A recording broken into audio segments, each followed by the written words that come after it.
think it might make sense for us to get going, just given everybody's time, and then we will certainly run folks into that.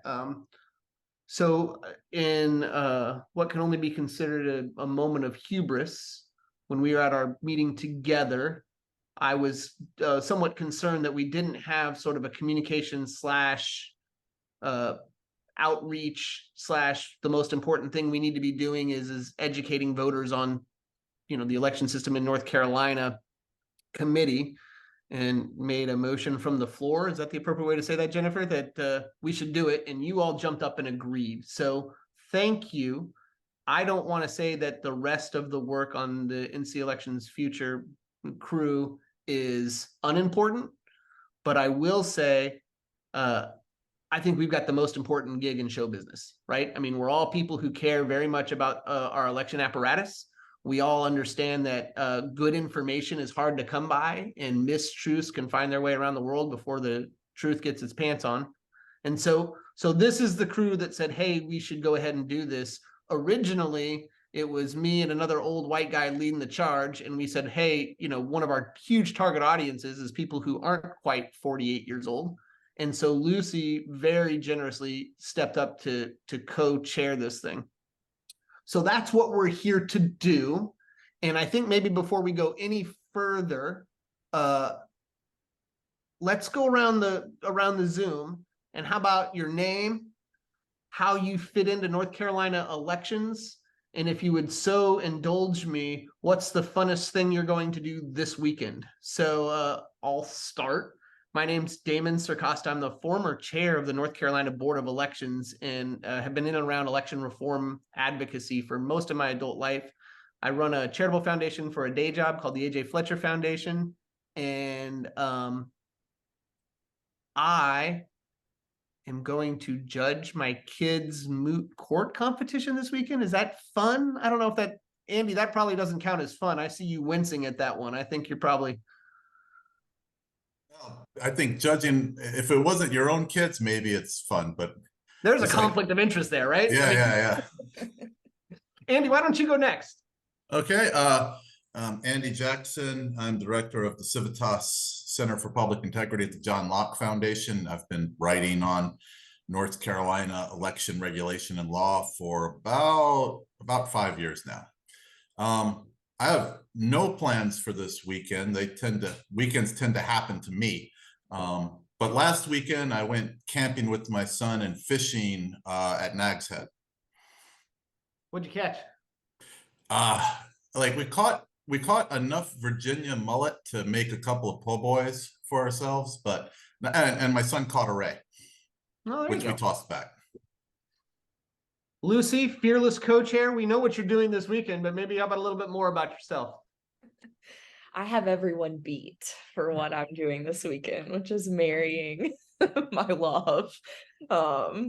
So I'm very excited. I think it's the most fun thing that I could be doing. I have plenty of nerves too, though. So I am Lucy Russell. I graduated from Carolina in 2020 and then entered the classroom immediately after. So I've taught in Warren County, up on the border of Virginia, and also in Wilson. And second grade was my subject matter. And now I work in policy. So I'm excited to sort of bring the perspective from the classroom, especially about, the sort of the lack of civic education that we have in our K-12 education system. And now I live full-time in Wilson. I will pass it on to Caroline. I'm Caroline Avery. I'm from Morganton, North Carolina, kind of Western North Carolina, foothills, Burke County. And currently, I am not working. I've got a 93 and a 95-year-old mom and dad. I've run a little community foundation in Burke County. I did that for 12 years. I've worked for a furniture company. I've done lots of things. I'm spending time right now on a racial reconciliation group that we started a little over 3 years ago. And my fun, exciting thing that I'm doing this weekend is I'm hosting our planning meeting in a little community in the mountains called Silo. And so there's 7 of us that are strategizing the year ahead. Doesn't sound fun to you all maybe, but it's kind of fun because I've done some really cool meetings recently. So I'm excited about reporting and strategizing with better minds than mine. So it's good to be with you all. Hey, Brandon, how about you? All right. Okay, yeah, I'm off mute. All right, my name is Brandon Rivers. I'm from Charlotte, North Carolina, born and raised. I went to college in North Carolina Central in Durham for political science. So that got me engaged in that. Actually ran my own marketing company for several years, which had me to travel throughout the state of North Carolina. So I know Warren County, I know Wilson, I know everywhere in North Carolina, right? Pretty much. But decided to come back to Charlotte and do some civic engagement. I'm a director for an organization called You Can Vote. We're a nonpartisan organization, nonprofit. So we focus on voter education, voter empowerment. You'll actually see me on the news today on Spectrum. If you check it out before 12, I think we did a march to the polls with West Charlotte High School, got some high school students voting for the first time. So super excited. We'll have high school students voting twice before they actually graduate from high school. So I love what Lucy said about getting students civically engaged. And what will I be doing this weekend? Well, I know my daughter's gonna want to have a sleepover, so I know I'll be doing that. It's every weekend, and I'll be registering voters. We have a Veterans Day festival they want me to attend and do some voter registration with. So, I work nonstop. After that, I'm taking a few weeks off though. So Saturday's my last day, and I'm off. And I'll piggyback this over to let's do Miss Martha. Oh, okay. Hang on. I don't know how to. You're doing great, Martha. We can hear you loud and clear, and we all saw your I voted sticker. So nice flex. Okay, so I am on the phone, and I got me. I thought I was muted. So hey, I'm Martha Croft. Some of you all met me at the October 9th event, but I'm your coach. Or basically, I'm here for. If you guys need any research, or if there's some logistic things that I can help you out with, I'm here. I could set up meetings with scholars if you're interested, but I view my role as more advisory. Oh, and I voted today. Can you see my sticker? I made sure that it showed in my phone camera there. My husband and I went and voted before I came over here to UNC Charlotte. This weekend, yeah, I'm working. I'm behind. Is that what the question was? I'm sorry, I started I actually have class right now, and they're all working on a group activity. Well, thanks for which was pre-planned. And you're rocking and rolling, and you got all the questions right. And well, I believe Jim Morrill joined. Jim, who you are, how do you connect with elections, and what are you doing this weekend? And go ahead and unmute. Good idea. I apologize for being late. I had to update. I covered politics for the Charlotte Observer for a long time. Then I retired a couple of years ago, and I've been doing freelance writing for the Assembly and Charlotte Magazine and some other things around here. And starting in January, I'll also be teaching a class on North Carolina politics at UNC Charlotte with Martha. And in fact, Brandon is coming to speak at one of the first classes talking about young people and young voters. So that'll be good. And as far as this weekend, I have no idea, probably raking some leaves. How about you, Maria? Good morning, Lucy. It's good to see you. And good morning, Damon, everyone. Maria Garza, CEO at East Coast Migrant Head Start Project. We are a nonprofit organization that provides Head Start services in 10 different states to more than 3,000 children. In North Carolina, we have a presence of our headquarters, first of all, here in Raleigh. And then we have a couple of offices as well as 9 educational campuses throughout the state. Super excited to be part of this team, without a doubt, especially civic education, getting into the communities that we serve, primarily brown and Black. We are in the rural areas. promoting education, understanding, identifying folks that are registered or they are eligible to register, and then more important, getting them out to vote. So what am I doing this weekend? I am meeting with my campus directors here in our headquarters office this morning, 50 of them. And we're talking about the importance of voting and just being informed and aware that every vote counts. What's that? I believe Catherine, we haven't heard from you, Catherine, is that correct? Yep. Good morning, everybody from Asheville, North Carolina. I am the editor of NC Local, which is a weekly newsletter all about the news and information ecosystem in North Carolina.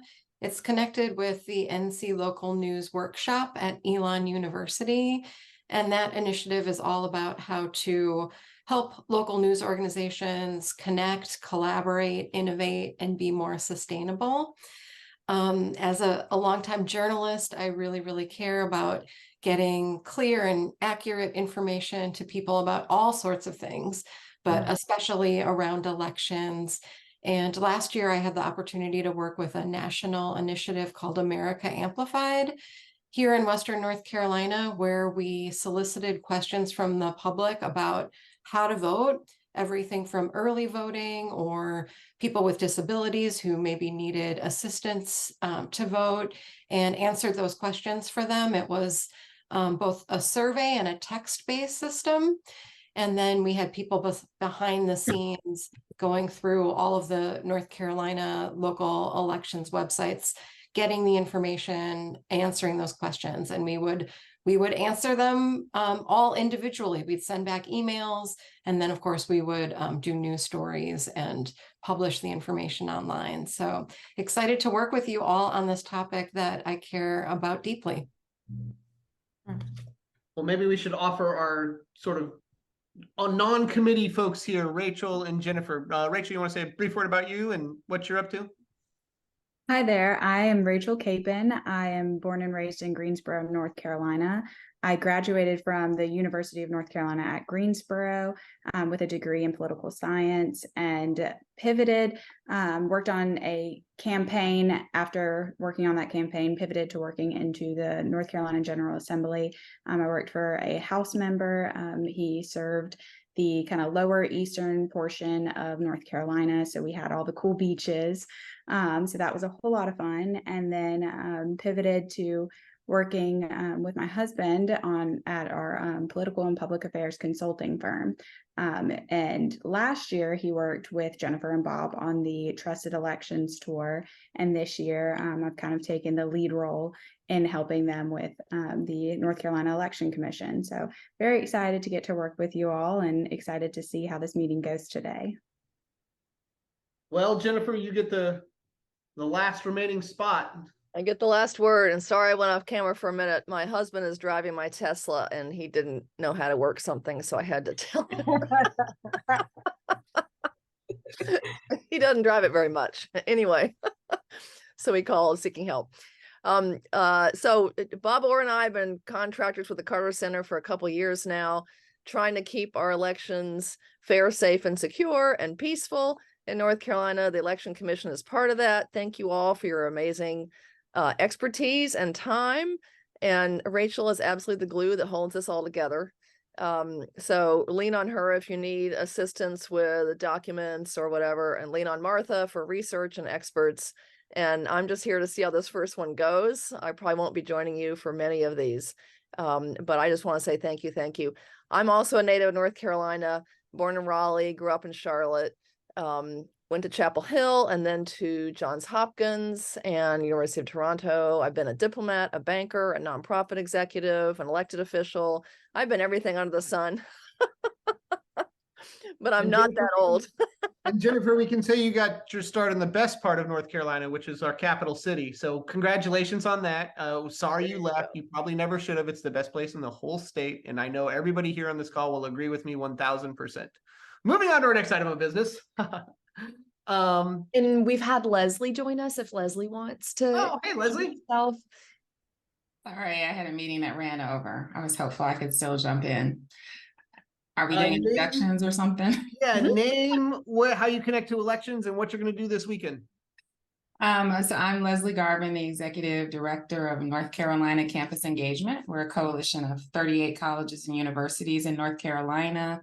And part of our mission is to strengthen democracy. Been working to move the student election engagement movement forward since 2008. We run the North Carolina coalition of all the voting orgs that work on college campuses, and we run the statewide Student Voters Summit, and we give out funding and initiative and resources to campuses to promote nonpartisan election engagement. Well, thank you, Leslie. So a brief word, everybody on this call comes from, I think, vastly different personal political ideology. And the good news is what we're here to do with this committee has absolutely nothing to do with our own personal political ideology. And it has everything to do with something we all know and share and care about, which is making sure the process works and that people participate in the process, can trust the process, and that it's a fair and accessible and secure process. So we're the process people. And the committee has been charged, this committee has been charged with a loosely defined term of civic education, informing potential voters about the process. So rather than me or Lucy delineating what we think it was about, maybe this would be a good time for everybody to speak in to think about what our charge is. So I'll open it up to anybody on the floor who wants to opine a little bit or share their perspective on what do you think our charge should be. Can I just throw in something really quick? Sure, Coach. So what I will note, guys, is that on October 9th, it was you all that separated off and thought that this should be a group.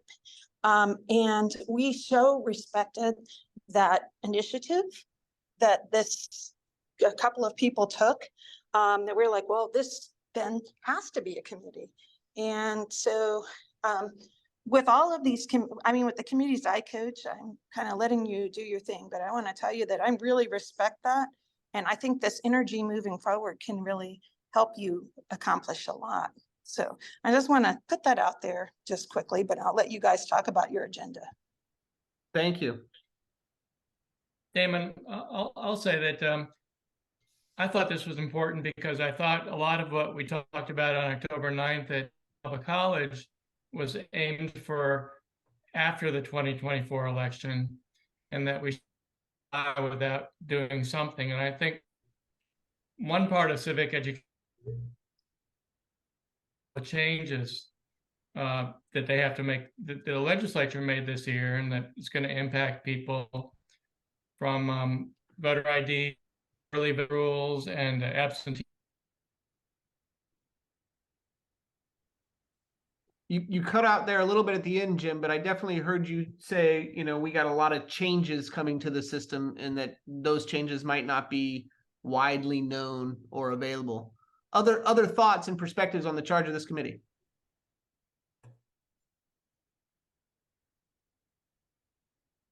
Oh, please don't make me call on people. Okay, well, I'll jump in. I agree with what Jim said. I think the changes, it's kind of our, our responsibility to kind of make sure people are aware of the changes. But I also think,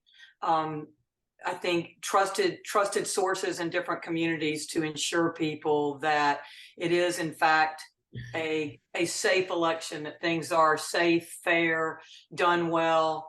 And I feel like it's really important for people across the state and for us to be looking carefully at that, and being assuring trusted people in a community to reinforce the fact that the elections in North Carolina are fair and done well. I hear exactly what you're saying there. As we're all nodding our head and sort of coming to a consensus on the what, an ancillary question that needs to be answered in parallel is the how. So as I think we're all aware, there's been a lot of changes that we're the people who will stick up for the process. Anybody have any thoughts on some of the activities? We'll just throw no idea. This is blue sky.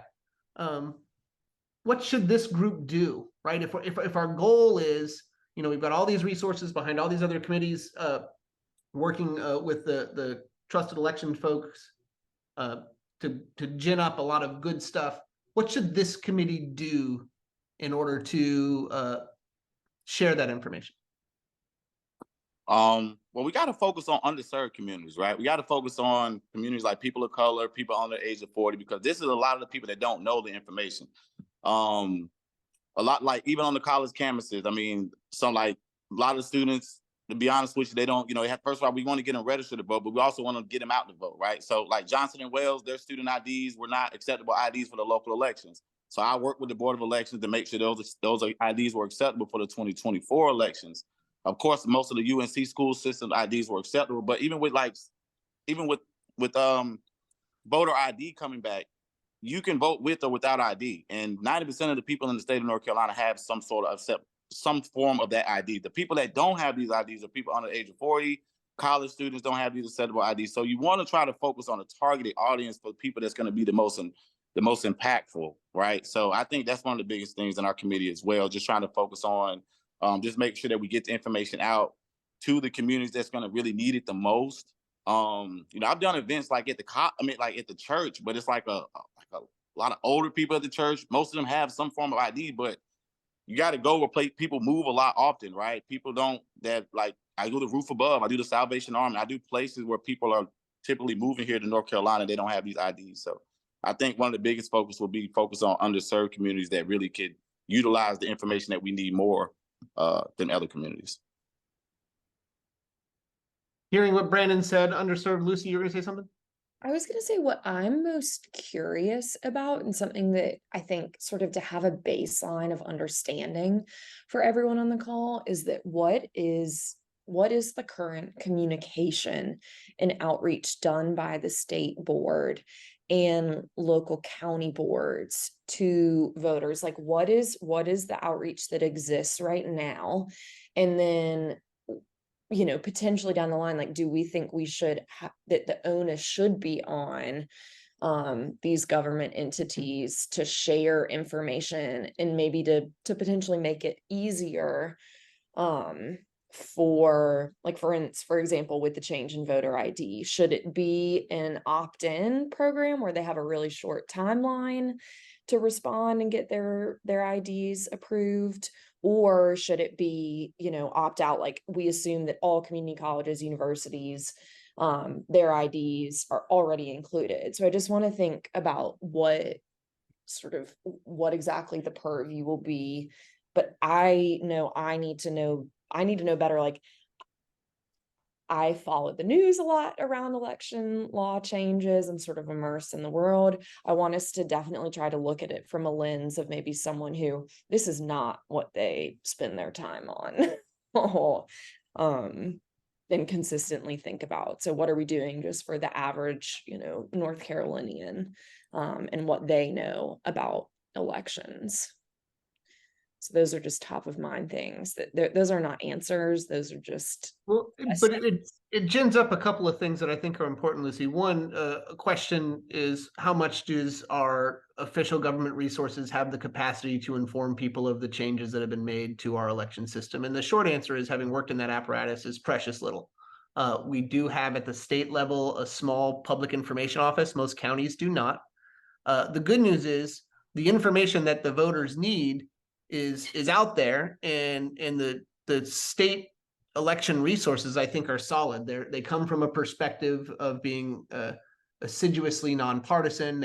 Election officials really try and stay hard to stay out of the who is running and who is winning and all the horse race stuff. But how to vote, where to vote, what you need, they have all that. They just don't have an amplification mechanism. One idea is this group could help facilitate that amplification mechanism in the various communities represented by the members of this group, right? And hearing what Brandon said, I know, for a fact, there's a lot of low information voters who are 50 and above, as well as 40 and below. And so one of the nice things about having a diverse committee like this is, hopefully, if we come together with some sort of idea on how we can amplify those messages, we can use our relationships in community and with the media and others to try and lift that up. I don't think there are a ton of folks doing that type of work for the good of the system. I think there's a lot of people who are doing that type of work for the good of preferred candidates. Maria, you have your hand raised. Yeah, I believe Catherine had her hand up before me. Catherine, I'm so, oh, look, Catherine's hand in my view is very much hiding behind her picture over there. But yeah, Oh. Catherine, then Maria. Thank you. Maria. Thank you. Yeah, well, just building off some of the comments already made. A couple things are going through my head. Potentially doing some asset mapping, like what counties are doing the civic information really well and which ones could maybe kind of use some support. 100 counties, that's a lot of work to do. So I don't know how we kind of simplify that. But also the areas of civic information that we want to focus on. So definitely the how and what's changed, but also the process, and then, what else? Like just this morning on one of my Facebook groups, somebody said, I just learned that there was an election today that I can vote in. And this is kind of a civically engaged Facebook group. So I guess thinking about the types of personas or typographies of people that need to be reached, and how that intersects with both the asset mapping and the areas that we want to cover with civic information. So maybe more questions there than actually a roadmap, but wanted to throw it out there. And yeah, I think along the same lines is reinforcing, first of all, this group can reinforce the importance of voting, the message that every vote counts. I think that the majority of the citizens are shaded, and rightly so, by the recent last two presidential elections, right? There's the rhetoric that the vote doesn't count, that the elections were stolen from either way. From either party, nonpartisan, just the message that it has eroded so much of the people's confidence that the system works and that every vote counts. So if somehow we can identify a message and work with the state and the county boards and just say, keep sending that message out that people need to come to vote, that the elections are safe, that they're fair, that vote counts. That's probably one. Then the second recommendation that I have for the group is, I guess a little bit of what Martha was saying, who is our voter persona? Are we looking for new voters? Are we concentrating on voters that are that just have not voted in the last two elections, local and national? Are we looking for the elderly voters? Are we looking for the new voters? What are their faces? Are we looking for brown faces? The demographics of the states have changed. I know that about 10 or more than 10% of the population now is of Latino descent. Are we reaching out to them? And if so, how, the statistics indicates that they are one of the youngest groups, turning 18 in larger numbers. So they are eligible to vote. Do we have the time and the energy? And if so, who? To register them to vote and then to get them out to vote on the day of election. Who are they? What do they look like? Who is going to reach out to them? There are many local communities and local institutions that receive small amount of dollars to do the outreach. We shouldn't, I don't know how to reach out to them, but maybe, be part of it and just make sure that the message consistently from this group is known, that these are fair elections, safe elections, every vote counts, you matter. Many PSAs, we have several folks on the committee that are involved with media. And today, the platforms of social media allow us to just continue to generate that message without cost. And we know that we can reach multiple clubs and organizations and groups of people that before we couldn't, unless they were reading the paper or listening to that radio station or turning on that TV station. So hopefully we can come up with that message. That's helpful, Maria, and I think timely. Leslie, you have your hand up?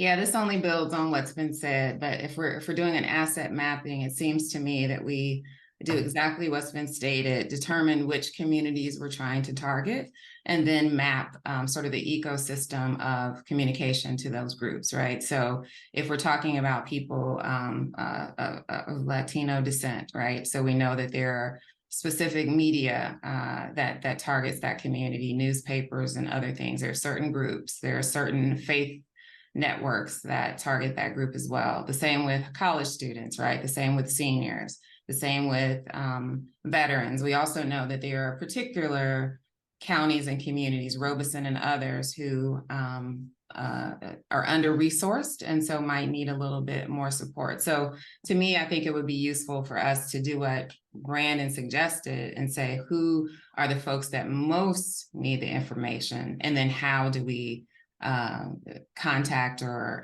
communicate to them? But then also, as was said, what is the message and how does it need to shift based on those audiences? Well, I'm definitely hearing a lot of plus ones for identifying an audience and amplifying already existing materials, trusted materials from folks who might who already have it, so we don't have to recreate the wheel. Sounds like we're in. Oh, Andy, you've got your hand up, like the old school hand up. Look at that. That was like. Oh, sorry. Yeah, I could find the button if I wanted to, I guess. No, you're doing great. Go ahead. Well, I guess I got a couple of things. One on the messaging part is I see this as an attempt to address a sense of despair. So because I've read these things after especially what in the Georgia election in 2020, there were people saying, well, there's no point in even voting anymore because the system is rigged. Likewise, there are folks that say, well, the rules make it, impossible for some people to vote. Therefore, why even try to go through that? So I think addressing those two kind of vehicles of despair are important. I also would add a note of caution about identifying targeted groups, because there are lots of organizations, including some organizations here, that identify targeted groups. And the political consultants or people who've worked in political consultancy will know that identifying targeted groups is a mainstay of get out the vote efforts of partisan organizations. So if we're going to be doing that, we need to be broad as possible. We don't want to get looped into looking like we are just another group that is identifying folks that we want to get out, because that could end up being for a partisan purpose. So I say advance, but advance with caution.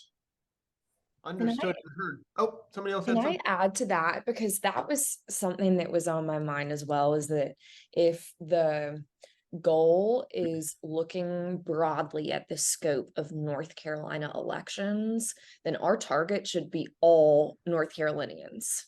I would assume all North Carolinians of voting age. I would add that I would love to focus on the K-12. What are we doing to prepare citizens for engagement in North Carolina? But I do agree, Annie, that we need to look at all North Carolinians, and then there may be ways to address like messaging.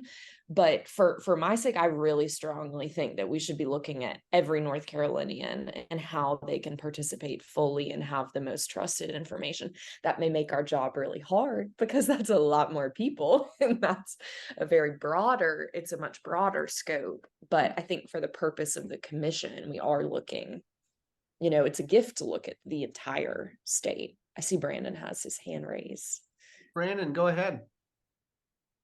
Yeah, I agree. I mean, the number one registered party in the state of North Carolina is unaffiliated voters, right? And I live in Mecklenburg County, so the number one registered voter is unaffiliated voters. And I register voters throughout the state all day, and mostly people register are unaffiliated, right? So I think that's going to be the key, right? Just making sure that we're focusing on all voters, because a lot of times people think that all people of color are Democrats, and some people think that all rich conservatives are Republicans. That's not really the case. We're in North Carolina, it's a swing state. So you have to understand that. And one of the things that I really think that we need to focus on as well is different official. Like one of the things that we focus on to get a lot of voters out is what's on the ballot. Like understanding that it's just not always about the president and the vice president. Like I even tend to see like a lot of even senior voters talk about just the president and the vice president. Like that's all they talk about. And they have to understand that there's different officials that impact them on a day-to-day basis. And if you can find something for them to relate to, then it's going to be a lot easier for them to get out to vote. Because just like I spoke with Jennifer, right now, it just looks like it's, you know, two old white guys that's running for president. So you have to really figure out like what's really going to impact them the most, right? So we talk about school board, we talk about city council, mayor, governor. Like a lot of people don't even know what these officials actually do. Like some people think the president is really affects like their entire life. So when you're talking to really new voters, try to find out what's impactful to them: healthcare, education, climate change, whatever it is, and find out what's on the ballot for them to vote for. Because I think that's going to be one of the biggest critical things, is that understanding it's just not one person that we're voting for every year. There's other things that we can sort of relate to the people that we're sort of going to be targeting in a nonpartisan way. Mm-hmm. I'm hearing a lot of agreement on that. I'm hearing a lot of agreement on trying to reach the whole state. I'm hearing a lot of agreement on the unique role in which we in this Trusted Elections Commission can play because of our diverse, bipartisan nature. You know, we might have a media opportunity that more partisan actors might not have. Moving on our agenda and hearing a general sense of consensus about our charge, a couple things I think we need to do before this first meeting concludes is, one, we need to figure out a meeting schedule for 2024 and what we need to get done. Lucy, who's got other plans this weekend, and I have been talking about how much involvement does this group need. You know, we still have, in addition to this committee work, our regular commission work. It'd be great to hear from either our coach or from Rachel about sort of what our expectations might be to, I mean, I know everybody here has other things going on in their life. So would that be an appropriate question to Rachel and or Coach Martha and or Jennifer? And I saw Bob Orr on here for a hot second, but maybe he got sick of me droning on and left. Rachel, you want to take a stab at it? Oh, Jennifer came online. Go, Jennifer. Yeah, I'm happy to answer that, although I think Martha's walking in between classes or something. So we are gonna try to get you a template for a final report, findings, discoveries. It may or may not have recommendations for change. It may say what we're doing is perfectly fine. We are going to try to give each committee sort of the goal of what we want, you know, at the end of your deliberations and research, what we're kind of thinking the structure of that would look like. And that should be coming out pretty soon. So keep in mind that at the end, I think someone said, you know, who should be responsible for education? How should it be delivered? What are the most important things? I mean, all those kinds of questions are useful to think about because we're trying to focus on best practices for civic education. So I don't know, Rachel, if you want to add anything, Martha. Yeah, no, I think that you summed up everything perfectly. I had emailed Damon and Lucy and just let them know that we'll have some templates for them. But yeah, I think you highlighted everything. Well, so hearing that, there sounds like we've got a dual charge here. Oh, Jim, did you have your hand up? If you want to unmute, we'll hear from Jim before I sum us up. Sorry, I was just going to say that I hope whatever we can do, having heard Jennifer, I hope whatever we can do can affect the 2024 elections as well, to give people confidence and to tell them what's new about those elections. And I don't know if, Jennifer, you're going to do another Trusted Elections tour with Judge Orr Yes. or something like that. But, you know, I think we should aim for next year. Well, and Martha's got her hand raised around. Jim, let me plus one what you just said. I think that there's certainly a learning best practices component that we can work on in maybe the first quarter of 2024. But I think after that, this committee, maybe somewhat differently from other committees, might want to see if we can put some things into practice. And I think an important component of that will be trying to leverage our relationships and our networks to amplify, you know, throughout the state, sound, confidence building messages that say, hey, this thing does work.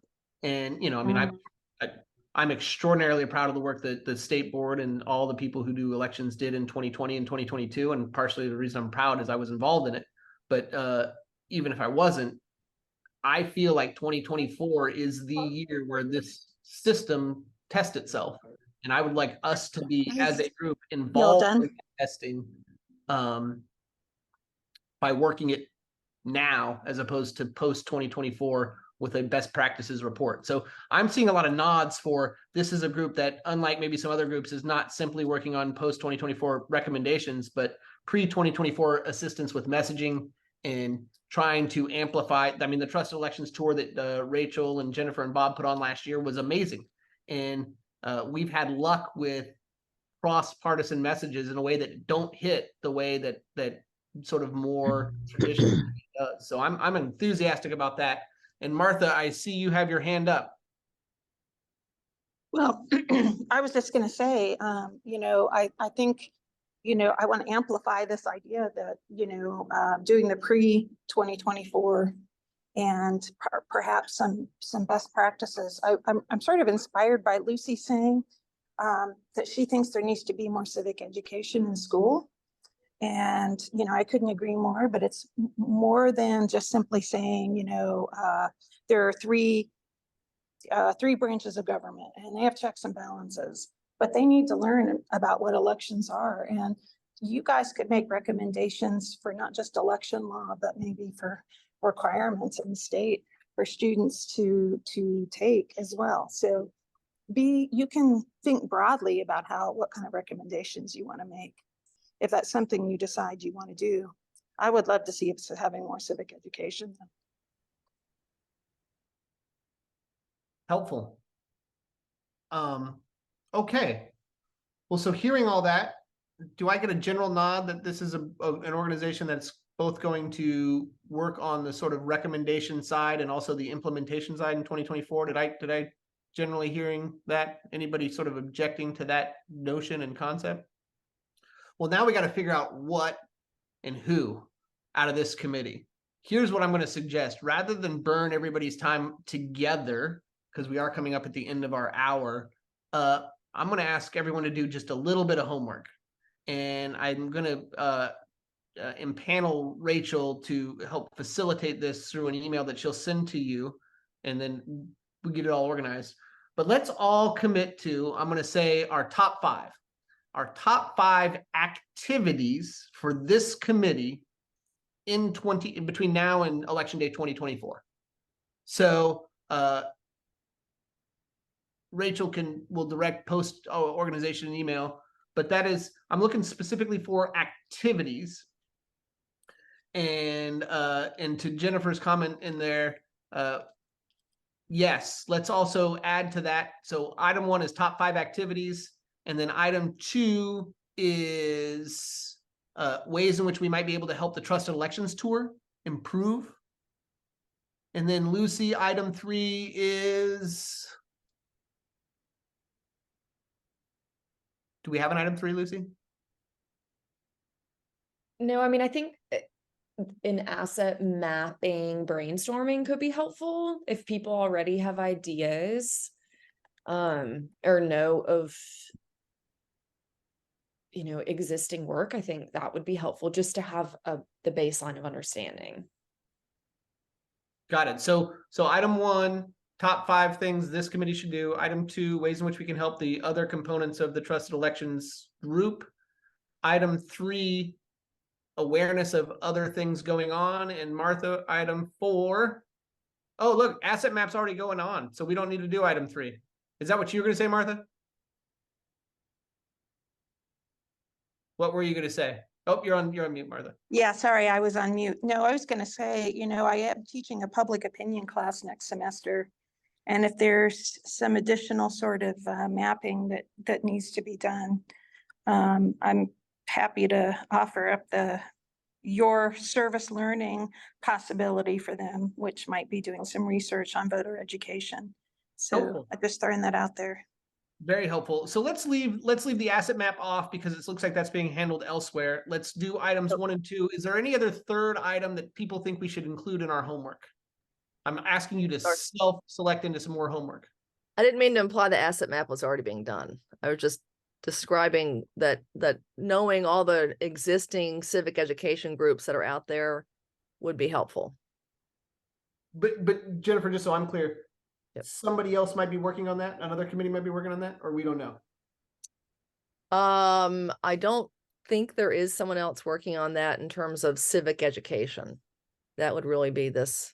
Well, then Right. let's do that then. So we've got our 3. Item 1, top 5 activities this committee should do. Item 2, ways in which we can help the trust election charter. Item 3 is just let's all brain dump other things we're aware of going on in the civic education space for 2024. Okay. We are going to have to get back to you all on meeting schedules, days and times. We've got just a few minutes left before the conclusion of the hour. What for the good of the order did we miss in our meeting today? Something else we need to be talking about, discussing? Did we meet everybody's expectations?